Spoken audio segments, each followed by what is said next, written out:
Well, it may have been just 2 hours and 40 minutes, but it seemed like there was action in each one of those 2 hours and 40 minutes here at WeatherTech Raceway Laguna Seca. What a thriller of a race. Maybe the best of the season so far. Action in all three classes, but let's start with the top class in GTP. Last place in qualifying, but first place at the checkered flag. The number 5 JDC Miller Motorsports Porsche 963. No Evo update parts didn't seem to matter for Tymon Vanderhelm and Lauren Heinrich. My goodness, what a drive. More on him in a moment. This is the first win for JDC Miller Motorsports in IMSA competition since they won the Mobile One 12 Hours of Sebring back in 2021 in a Cadillac DPI VR. Unbelievable. The first privateer entry to win in the modern GTP era.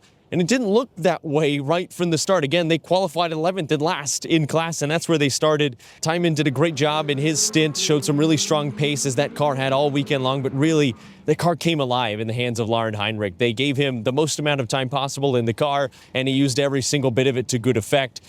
In the last bit of the race, he just started to creep up the order a little bit, and I think really started to catch eyes when that car made its way into the top 5. There was a caution, just a single caution in this race that changed things up a little bit strategically, and we'll get to that in a second. Some benefited, some didn't. The JDC did benefit, but also just benefited from a lot of the pace from Lauren Heinrich, if we're being perfectly honest.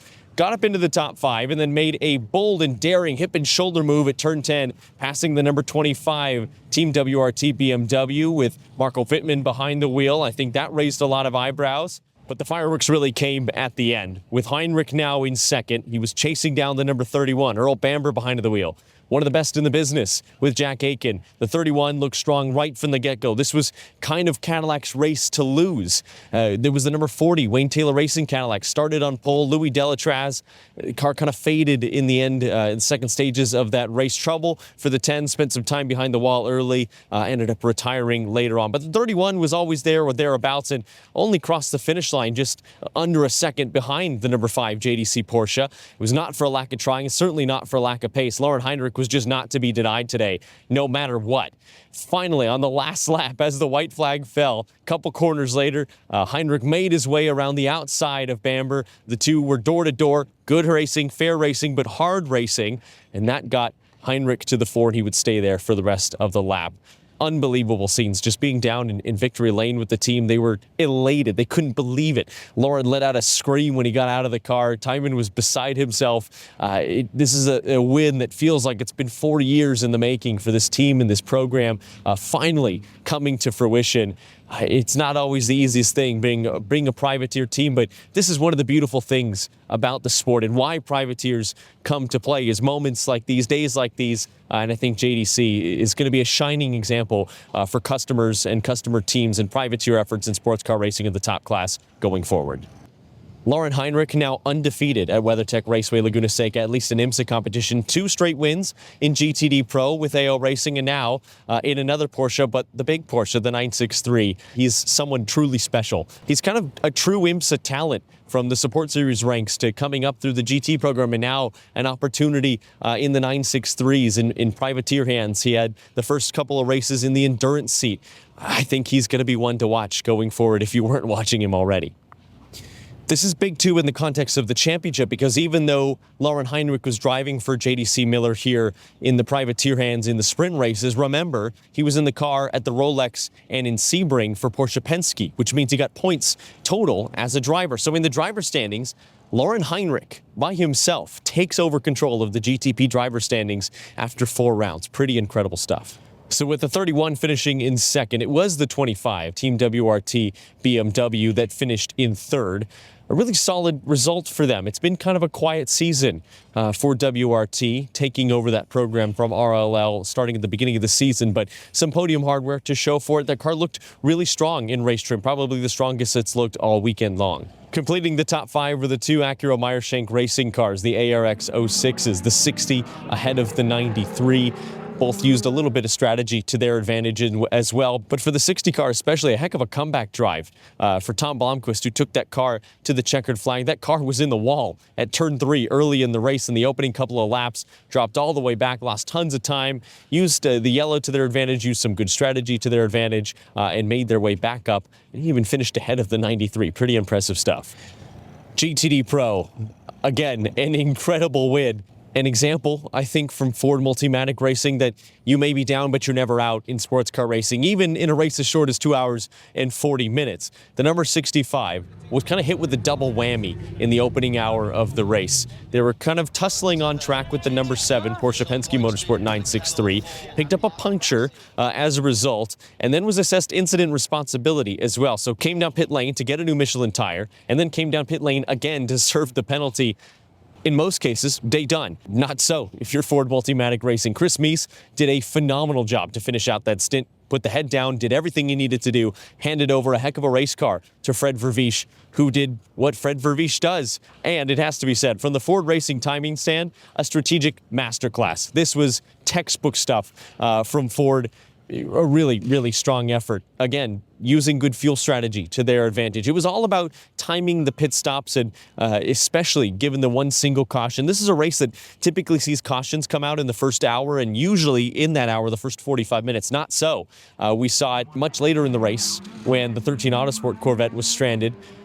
But that really shuffled things up, and that's kind of the reason we got all these different strategies at play in the last stage of the race. It was everyone trying to stretch it out to the end on fuel, I think in all 3 classes, and what we saw was the top 3 or 4 in those classes end up having to come in the last 20 minutes or so to top off on energy, and that really made the difference. But for the 65, it emerged as a battle between them and the number 4 Corvette Racing by Pratt Miller Motorsports car, donning that special C5R livery from the year 2000. What an incredible stint from them. The Corvettes were busy on track. They had the elbows out, I think, right from the beginning, tussling with multiple competitors, with Pfaff, with Paul Miller, what have you. When it was all said and done, came out in second place narrowly. It was a good effort from Nicky Katzberg in the end to charge in the 4, but they had to settle for second. It was a third-place finish for the number 77 AO Racing Porsche 911 GT3R Evo. The sketchy livery, which looked great, a fan favorite, I think, this weekend in what was a heritage throwback livery race for 7 competitors in the WeatherTech Championship, 10 if you include the 3 in Pilot Challenge. The 77 led for a good chunk of the race, especially in the late stages, but again, it came down to fuel. They played it pretty well, though. I think they could have lost even more positions than they did, but the folks at AO are clever. They know what they're doing. They know how to win races, and they know how to be quick here. Used the yellow and some of the fuel to their advantage, ended up maximizing, I think, coming out in 3rd and holding that position at the end. A heck of a livery, a good result for them. A great day for AO Racing as well to pick up some more podium hardware.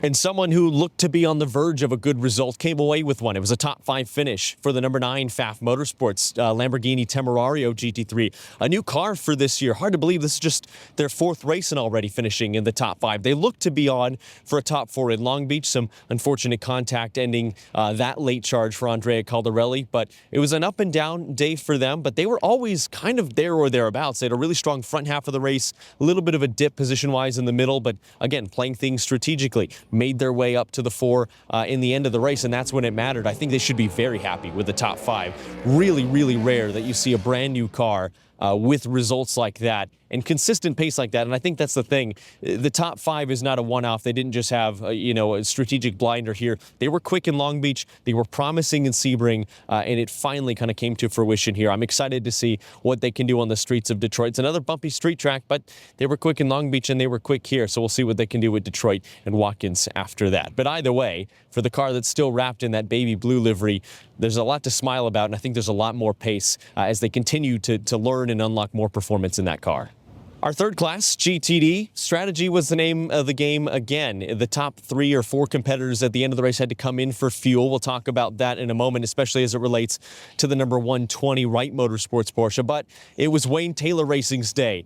They may have not had the luck in GTP, but in the GTD ranks, Trent Hindman and Danny Formal coming out on top. Hindman taking that car to the flag. Did a great job for the 45. The old Lamborghini, by the way, the Huracan GT3 Evo 2, looked absolutely dialed in right from the get-go. Looked really, really strong. Fuel only, no tires in the last pit stop, and that seemed to make the difference. They didn't have to spend as much time stationary, help them leapfrog to the front with some of those that were sipping a little bit of fuel, like the 120. And it ended up being a battle at the end between the 45 and the 27, the harder racing Aston Martin, with Dudu Barrichello and Tom Gamble. Dudu maintains his points advantage now after a not-so-great result in Long Beach, but still held on the points lead. The second-place finish here will help that significantly.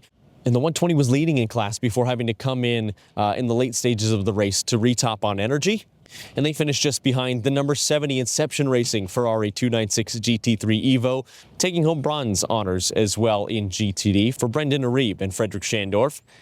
A quiet day for Inception, but I think a really strong one, and one to keep an eye on in the GTD standings later in the season, especially as it relates to the Bob Aitken Award. So often we focus just on the on-track action at these events, but there was a real sense of rebirth this year, I think, for WeatherTech Raceway Laguna Seca. Mel Harder taking over a couple years ago as the president of the track, Katie Brandon coming in as the head PR manager for the circuit.